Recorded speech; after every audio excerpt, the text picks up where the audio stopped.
Berlokasi di sebuah pulau kecil di Danau Lindu, ada satu makam yang dijadikan cagar budaya. Makam itu dirawat dan dikenal sebagai makam Mardindo atau warga Lindu mengenal sebagai Panglima Adat. Makam itu ditetapkan sebagai cagar budaya sejak tahun 1983. Makam itu dipercaya sebagai tokoh pertama yang memperkenalkan adat di Kecamatan Lindu. Warga yang ingin mengunjungi pun harus bersama dengan juru pelihara dan pemangku adat. Di dalamnya ada satu makam dengan beberapa ornamen khas adat yang ada di Lindu.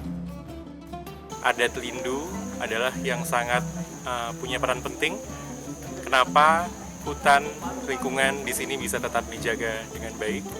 Masyarakatnya selalu mengetahui kisah-kisah adat dari generasi ke generasi, ke yang lebih muda juga gitu.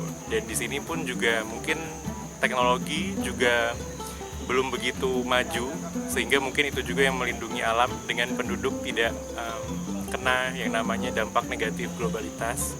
Umurnya ini sekitar 1000 lebihan tahun. Karena penelitian kemarin dari sejarah Belanda sudah masuk, Sarasin 1866 sudah ada di makam. Ini tokoh adat pertama. Tokoh adat pertama. Jadi beliau ini semasa dia masih hidup itu, dia membantu tugas adat pertama. Memeluk adat. Sehingga adat ini ada.